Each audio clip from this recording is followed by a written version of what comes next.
শিল্পের রূপ রীতি নির্ধারণ করা সম্পন্ন হয়েছে। এবার তোমরা যাও, সঠিক রূপে সবকিছুর অনুশীলন করো। মনে রেখো, এইবারই কিন্তু তোমাদের সকলের আসল পরীক্ষা। এইখানে যেন কোনো ভুল না হয়। যাও, তোমরা যাও, গিয়ে সকলে মিলে সঠিক রূপে অনুশীলন করো। যাও।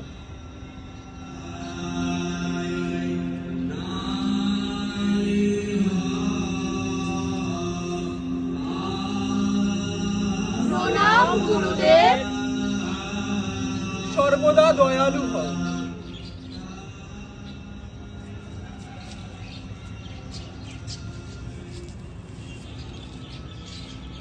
বলো, তোমাদের এখানে আগমনের উদ্দেশ্য বলো।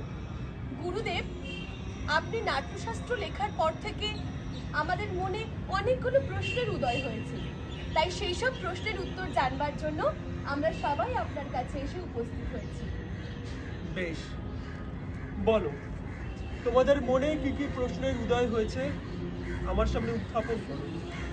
গুরুদেব, আমি জানতে চাই যে এই নাট্যশাস্ত্রের উৎপত্তি কোথায়? এই নাট্যশাস্ত্র জানার প্রয়োজনীয়তাই বা কি? বাহ, সঠিক প্রশ্নটিই করেছে। এটা শুধু নাটকের জন্য নয়, সকল মানুষের জন্য এই প্রশ্নটি খুবই গুরুত্বপূর্ণ। শোনো তাহলে, ক্রেতা যুগের পরবর্তী সময় সাধারণ মানুষ ক্রোধের বশবর্তী হয়ে অনেক খারাপ কাজ করতে লেগেছিল। তখন ইন্দ্র ব্রহ্মার কাছে গেলেন, গিয়ে বললেন এমন কিছু একটা সৃষ্টি করতে যাতে সাধারণ মানুষ উপকৃত হয়। তাদের কাম, ক্রোধ, মোক্ষ এবং লোভ সব কিছু যাতে সঠিকভাবে সঠিক পথে পৌঁছায়। সেই উদ্দেশ্যেই, সেই সৎ প্রচেষ্টাতেই ব্রহ্মা সৃষ্টি করলেন নাট্যবেদে, যার প্রয়োগিক রূপই হলো আমাদের নাট্যশাস্ত্র। সাধু সাধু। মুনিবর, আমরা তো জানি বেদই আমাদের সমস্ত জ্ঞানের ভান্ডার। জগতের সকল রহস্য এই বেদের মধ্যেই আছে। হ্যাঁ, সুতরাং এই বেদই তো আমাদের জ্ঞানের জন্য যথেষ্ট। তাহলে নতুন বেদ সৃষ্টি করা কেন ঠিক?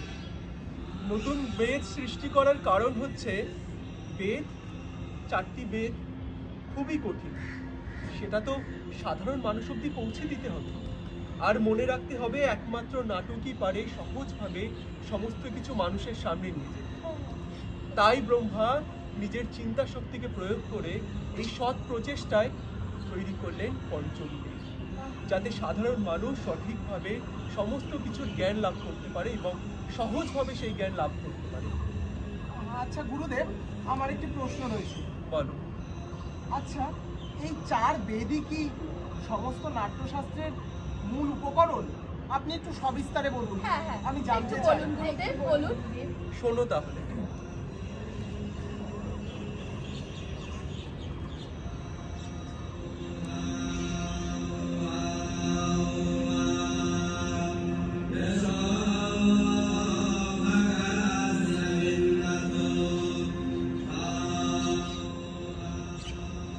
এই যে এই সঙ্গীতটা তোমরা যেটা শুনলে, হ্যাঁ, এটা হচ্ছে সামবেদের সঙ্গীত।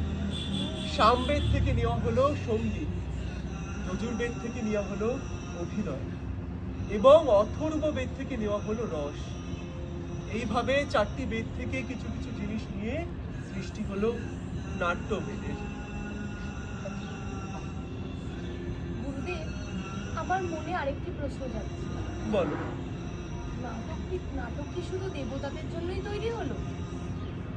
না না, একেবারেই নয়। তোমার মতো রাক্ষসরাও এই একই প্রশ্ন জিজ্ঞাসা করেছিল ব্রহ্মদেবকে। তখন ব্রহ্মদেব কি উত্তর দিয়েছিল জানো?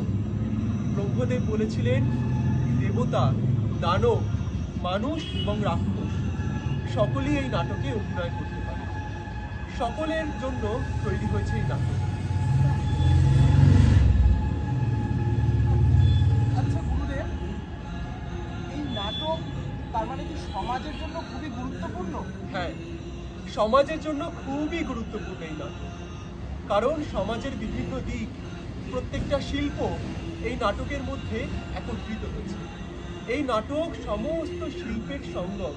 নাটকের মধ্যে সমস্ত ধর্ম, শাস্ত্র এবং সমস্ত শিক্ষা নিমজ্জিত হয়ে রয়েছে। আহ, আশ্চর্য! পুরো সৃষ্টি মানে লৌকিক, অলৌকিক, ধর্ম, শিল্প সব এই নাট্যকলার মধ্যে। এর মধ্যে থেকেই সৃষ্টি হয়েছে সমস্ত কিছু। সবকিছুর সঙ্গম বলতে পারো তোমরা এই নাট্যশাস্ত্রকে। আচ্ছা গুরুদেব, তবে এই নাট্যশাস্ত্রকে আমাদের সমাজ ঠিকভাবে মেনে নেয় না কেন? হ্যাঁ, আমি দেখেছি গুরুদেব, নাটককে আমাদের সমাজে অত বেশি গুরুত্বপূর্ণ বিষয় হিসেবে দেখা হয় না। ঠিক বলেছেন। এর কারণ কি গুরুদেব? হ্যাঁ। আপনি দেখো। একটু বিস্তারে বলুন। দেখো, আমরা সকলে হলাম শিল্পী। আমরা কেউ নীতি নির্ধারক নই। শিল্পই আমাদের কর্ম। আমরা শিল্পটাকেই এগিয়ে নিয়ে যেতে পারি, শিল্প সম্পর্কে ভাবতে পারি। নীতি নির্ধারণ করা আমাদের কর্ম নয়। এই যে সমস্ত রকম শিল্প একত্রিত হচ্ছে, সেই শিল্পকে কিভাবে আমরা আরো এগিয়ে নিয়ে যেতে পারি সেই কথাই তো আমাদের ভাবতে হবে। একটা কথা ভুললে চলবে না, শিল্পই হচ্ছে সমাজের আয়না। এখানে সমস্ত রকম ধর্ম, সমস্ত রকম শিল্প, সমস্ত রকম মানুষ, জাতি ভেদ সবকিছু ভুলে একত্রিত হতে পারে। সমস্ত ভৌগোলিক অবস্থানকে পেরিয়ে যেতে পারে এই নাটক। এই নাটক সবকিছুর গণ্ডিকে পেরিয়ে যেতে পারে। তাই জন্য এই নাটকই পারে সমস্ত মানুষকে শিক্ষা দান করে। বুঝেছো? যথার্থ বলেছেন গুরুদেব। গুরুদেব, এই নাট্যশাস্ত্রই তার মানে মানুষের জীবনের মতন খুবই গুরুত্বপূর্ণ। মানুষের বেঁচে থাকতে যেমন শ্বাস প্রশ্বাস প্রয়োজন, তেমন এই নাট্যশাস্ত্র খুব গুরুত্বপূর্ণ। তাই নাটককে ছাড়া আমরা কেউ বেঁচে থাকতে পারবো না। ঠিকই বলেছ, তুমি সঠিক পথটি বুঝতে পেরেছ। এই নাটকই হচ্ছে সমস্ত শিল্পের আধার। সমস্ত শিল্প এবং শিল্পীকে সম্মান জানানোর জন্যই এই নাট্যশাস্ত্রের রচনা করা হয়েছে। যথার্থ। তাহলে আমরা জানতে পারলাম যে পঞ্চম বেদও আমাদের জীবনের সাথে কতটা ওতপ্রোতভাবে জড়িত, তাই তো গুরুদেব? চলো, আমার সমস্ত শিল্পীগণ তোমাদের জন্য অপেক্ষা করছে। চলো তাহলে আমরা সবাই মিলে নাটকটি উপভোগ করি। চলো। চলুন গুরুদেব। তাহলে আজ থেকে আমরা জানতে পারলাম পঞ্চম বেদের গুরুত্ব। হ্যাঁ, তোমরা কিন্তু এই সব কিছু মনে রেখো। আমি আমার সমস্ত শিল্পীকে এই কথাই বলি যে সমস্ত কিছু যা যা তারা শিখেছে সেটার যাতে তারা সঠিকভাবে অনুশীলন করে। কারণ অনুশীলনের মাধ্যমেই আমরা এই শিল্পটাকে আরও এগিয়ে নিয়ে যেতে পারি, আরও মানুষের কাছে পৌঁছাতে পারি। সাধারণ মানুষকে বোঝানোই তো আমাদের কাজ। তাহলে তোমরাও আজ থেকে এই পণ নাও। গুরুদেব, আমরা আপনার চরণ স্পর্শ করতে পারি? নিশ্চয়ই।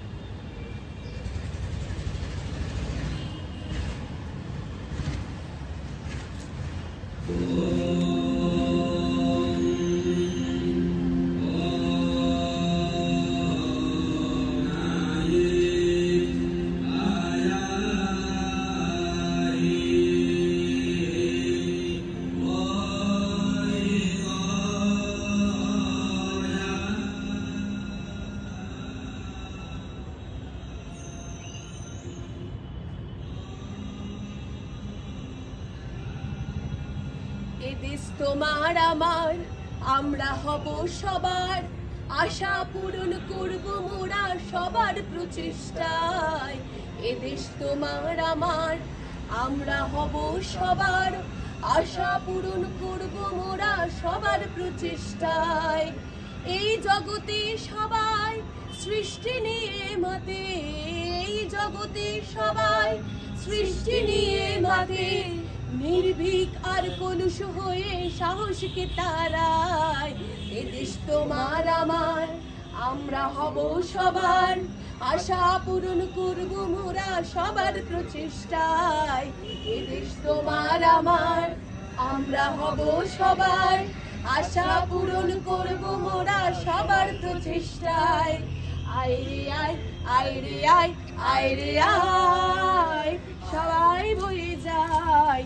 আয় রে আয়, আয় রে আয়, আয় রে আয়, সবাই বয়ে যায়। মোদের দেশে ডাকে ভালোবেসে আয়, মোদের দেশটাকে ভালোবেসে আয়। এই পৃথিবী গড়ব মোরা মোদের মহিমায়। আয় রে আয়, আয় রে আয়, আয় রে আয়, সময় বয়ে যায়। আয় রে আয়, আয় রে আয়, আয় রে আয়, সময় বয়ে যায়। আয় রে আয়, আয় রে আয়, আয় রে আয়, সময় বয়ে